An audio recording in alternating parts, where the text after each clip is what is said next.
Hey everybody, just want to do a quick update on my Snakeskin Gourami here in my 125 gallon tank. He's still down here in the corner. Not a lot different going on, not a lot's changed in his condition. I can say that I've seen the puncture wound where I inserted the hypodermic into him, and that's showing no outward signs of infection so far, so that still looks good. But he's still not really, swimming properly. Obviously, he's not swimming properly because he's still lying on the bottom, and his swim bladder's not inflated. But he's not swimming properly in the sense that the back half of his body doesn't seem to be moving. I'm a little curious about it. When my female went through the same issue with the swim bladder, getting all ballooned up, and she was floating around tail up, before the swim bladder inflated, she was swimming around as though the whole, rear half of her body was paralyzed or stiff. And then she began floating. So with this one, I never really noticed that kind of behavior. He just started swimming around the tank tail up one day and float, he was clearly like bobbing with his tail up like it was inflated, and I just assumed it was a swim bladder infection. But as time went on, the more I looked at him, the more it looked like the whole back half of his body simply was not even moving. He wasn't curling his tail, he wasn't moving his rear fin, he wasn't doing anything. So I was beginning to wonder if maybe I'm not having the same kind of issue.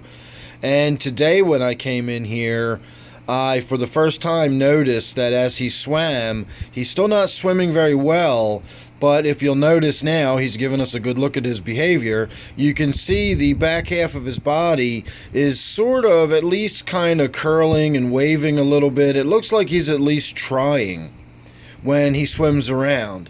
And he seems a little more upright. He seems like he has to rely a little bit less on leaning against stuff, but not entirely, as he sort of rocks over and falls to his side. Now, I've not seen him eating anything yet either. I fed the tank earlier, and while I was feeding the tank, he came out and swam around. Not necessarily like he was trying to get food, but just like he was out swimming around. And so I made sure I put a bunch of sinking crisps over in this corner of the tank, and they literally rained down over him. He could have just gulped them out of the water as they were falling all around him, and he didn't. He just laid there, completely disinterested in the food. And eventually my Synodontis catfish came over and started rooting around in the corner and kind of nuzzled him out of the way. And then that's when I saw some activity. But he didn't seem like he was interested in eating. I also made sure I crumbled up some algae wafers and I dropped them in that corner. So at least there was plenty of food available to him. That's all I can do. I can't force him to eat. So we'll see. He's still in there. He still seems to be doing okay.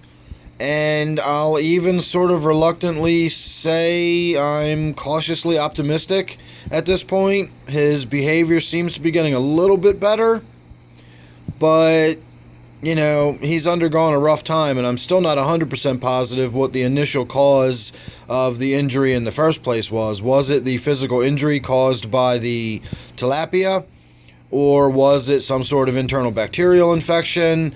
I'm not really sure. But there you go. There's your update. We're getting tiny, tiny little bits of improvement. We're not anywhere near out of the woods yet, but I'm not unhappy with what I'm seeing either. So go ahead and make sure you're subscribed. That way you won't miss any of the updates I got coming up on this guy or any of my other fish. I got lots of stuff going on down here. I'm still trying to get my fish room pulled together. Hopefully by the end of the winter I'll get it all pulled off. And that way if you're subscribed you won't miss any of it. So thanks again for watching. Don't forget this one's my 125 gallon tank. I'll see you real soon in the next one.